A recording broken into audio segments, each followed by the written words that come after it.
Do you lie to yourself sometimes or to others? Because then this episode is for you. One of the most important part of our healing and transformational integration journey always comes back to our truth, to your truth. Because truth leads to our integrity, our self-trust. And that forms the structure and the container that we live our lives from. In this episode, we're going to look at the real cost of a small untruth. The procrastination, the overpromising, the softened yes and the weakened no that we sometimes have to ourselves or to others. And we're going to look at this not as a moral failure, but as an emotional, spiritual, mental, and physical drain that we can experience in our life that slowly cripples our clarity and makes us stuck in confusion.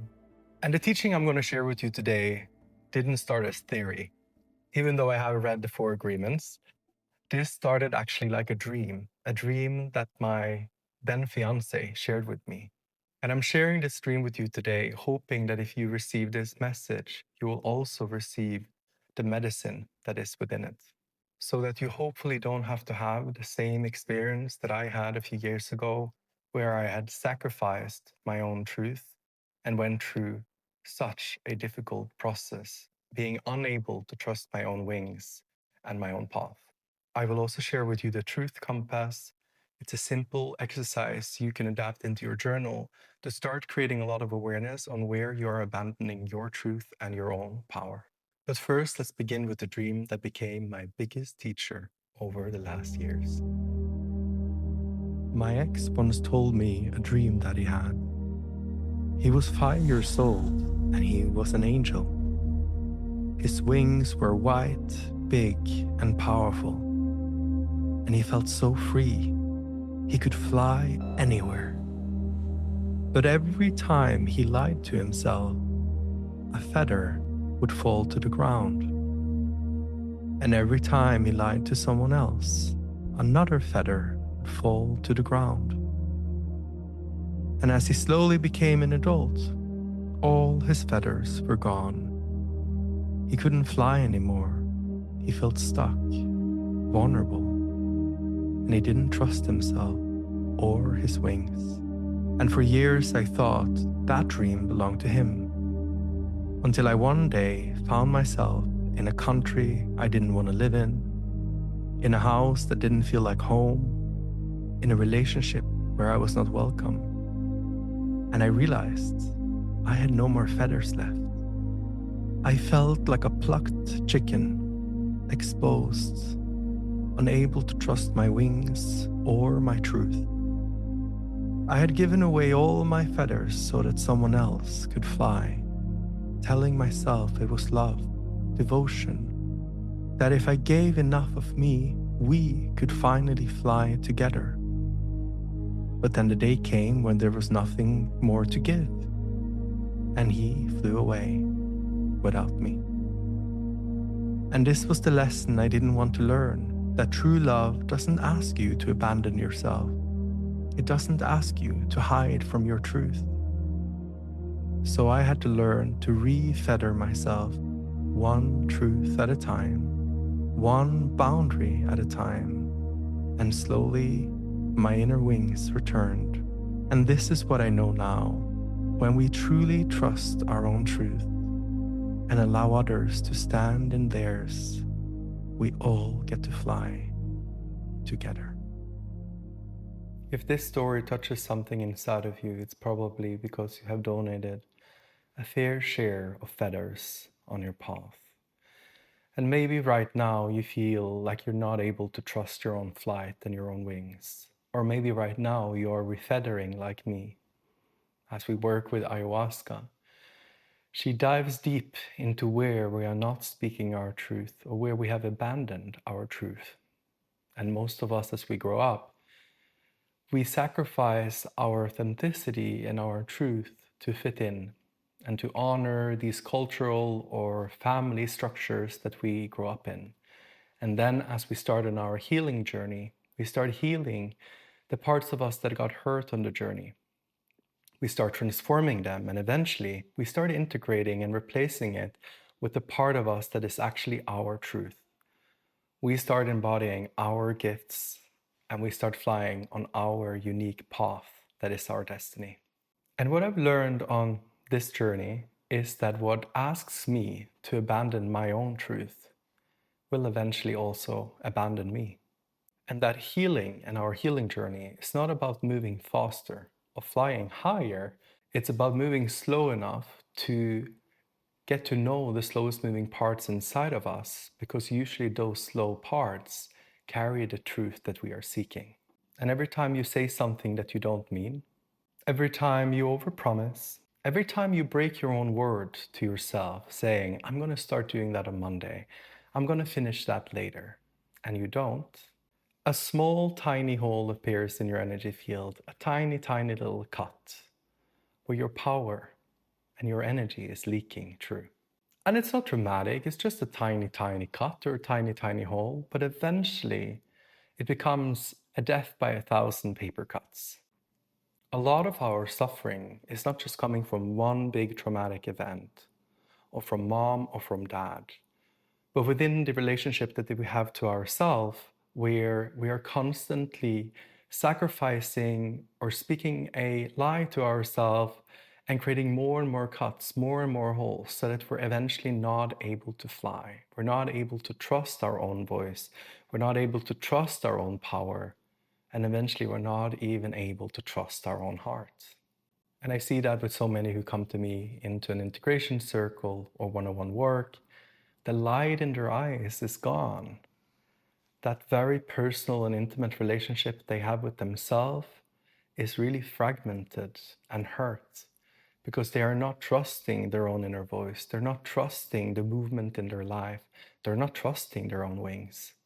So where we start is always looking at, where is it that you're abandoning your truth? And where is it that you are living and walking in your truth? And what happened if you would walk in your truth permanently?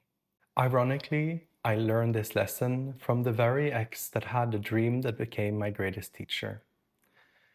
For many years ago, I worked with a very famous transformational leader, and I caught him lying to me. And since one of my superpowers is picking up on lies, I confronted him with it.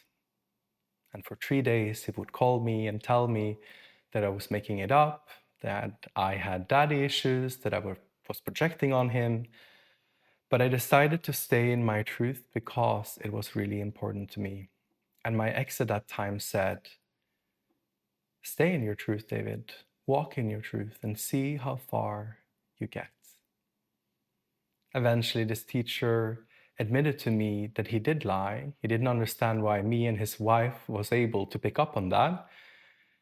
And I said to him, thank you for being honest with me. It's really, really important. And now I trust you as a friend, but I do not trust you as a teacher. Because someone who is making me distrust my own voice, distrust my intuition, cannot guide me on my journey. And this is also one of the lessons that I live by. I love having teachers and mentors in my life. And for us who work in this industry, we are only able to create a safe and sacred space with them to the depth that we are able to go with them without inserting our judgments and our ideas. And when you meet a teacher that eventually lies to you, they have shown you that they are not ready to guide you any further. That they have met a part of themselves that they are working through, and that is not your job to help them transform. And an interesting lesson from this that I've seen is that we will stay stuck at the consciousness level that we're at, where we are lying to ourselves, where we're not being honest. We cannot go any further. Another thing that I observe a lot in the spiritual community, especially around ayahuasca, is that many of us expand our consciousness a lot. We expand our awareness and our ability to understand ourselves, the universe, and other people. We become great visionaries that see the stars and the alignments and the spirit realm. And then many struggle with carrying this big vision inside of them that they want to create in this world. But since they haven't done their homework of integration, they're not doing their daily dishes, They keep it in a dream and in the mind, and they keep making bigger and bigger promises to themselves, and eventually bigger and bigger holes within their energy field. So eventually, even though they have expanded a lot, they created a lot of polarity between how they're showing up every Monday and who they feel they can be or become. This is why integrity is the key pillar in transformational work when it comes to integration. And when I meet a client that have lost their light in their eyes and they're starting this integration journey, the first part we look at is where truth is not aligned, where they're not able to fly, where they're sacrificing their feathers. And within a week, when they start really honoring themselves and respecting themselves from the inside, you can see that the light is coming back. And this is also why this work can feel so heavy. We go to the ayahuasca retreats, we have all of these insights, but then we might go back and not integrate the truth that we have found and discovered and the insights that we have now seen. We know what we need to do, but still we don't do it. And I did this myself for hundreds plus ayahuasca retreats. I avoided to doing some of the harder integration work that made me step into deeper responsibility and devotion for myself and for my work. And that's when I learned about the bird and devotion and grace. Because obviously a bird doesn't fly with only one feather or only one truth. All their feathers forms the wholeness that makes flying possible. All the feathers individually works together with the whole. There is no one feather that is more important than the other. The large feather or the small one are all a part of the same flight. And your truth and all of your truths, they do the same. They form the wings that lets you fly towards your destiny. And when a bird flaps its wings upwards, it's devotion. But when a bird surrenders in the wind, it's grace and surrender. Because when the wings are whole, they can hold their body and their life, and they can trust themselves and the wind. And this is where many of us get stuck with our truth. Because when we choose to do this work, it's like we're opening all of these tiny little windows in the advent calendar of consciousness.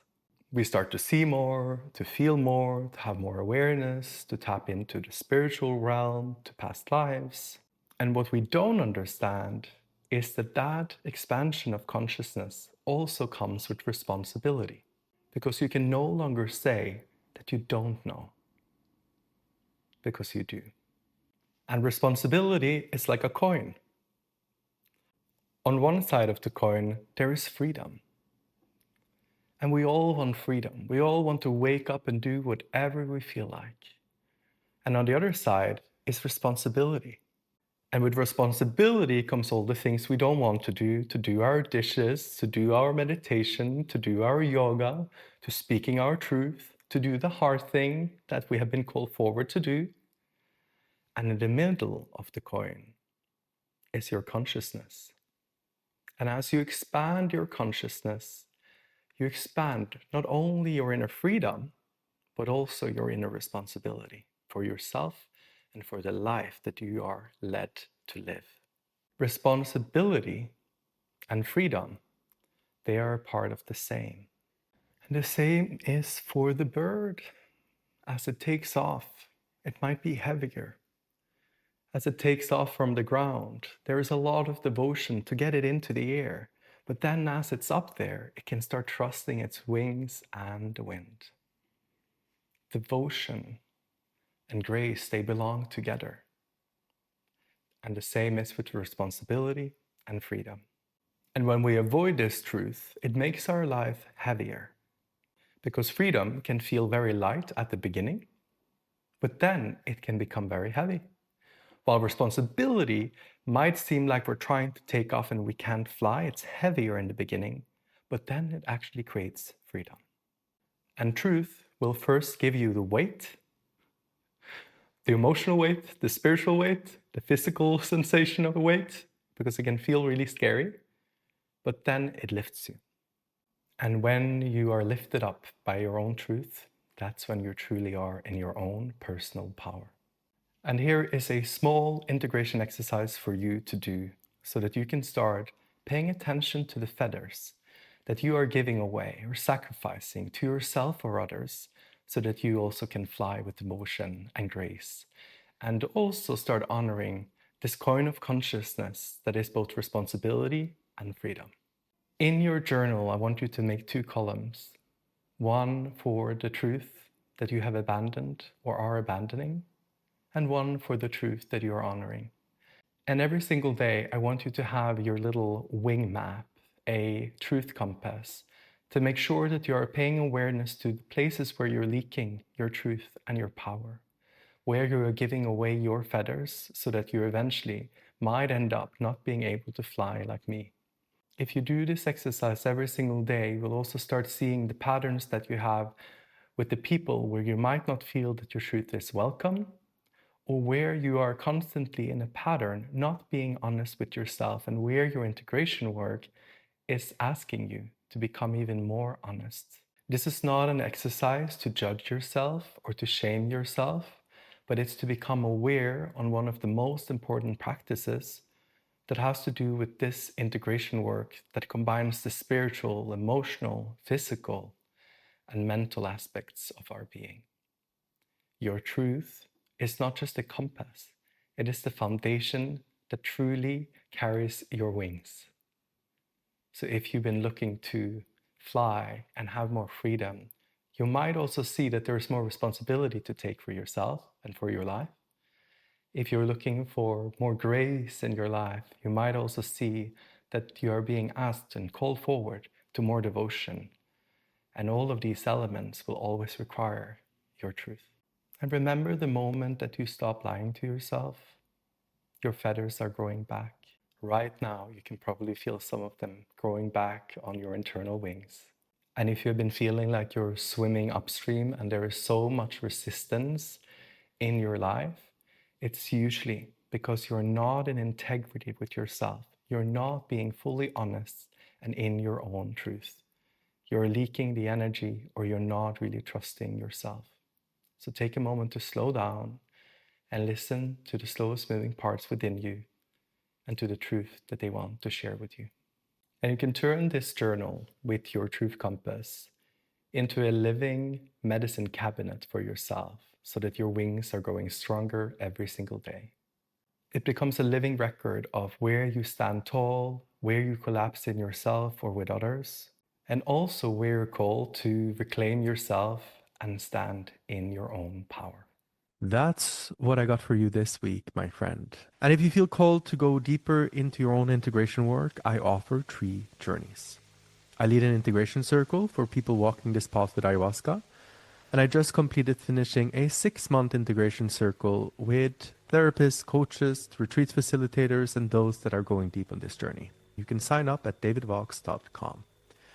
And when you're ready for the second journey, that's the celebration circle. It is 6 months of celebrating your life and your gifts. And the first reaction many people have is, why on earth would I want to do that? And the answer is quite simple. How you get there is how you will be there. If you are constantly healing and hustling and hiding and performing or proving, do you think that once you arrive there, you will suddenly feel free?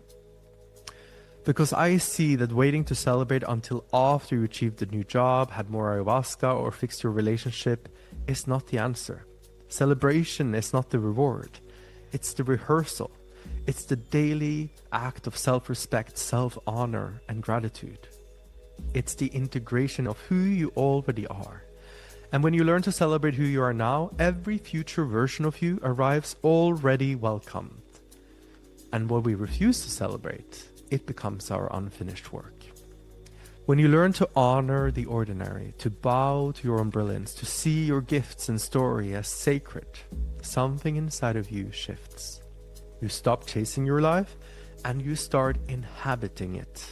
You start living it. And every other part of your world begins to rise to meet you. Your relationship, your voice, your joy, even your income. Because when you live in celebration, you attract a life that celebrates you back.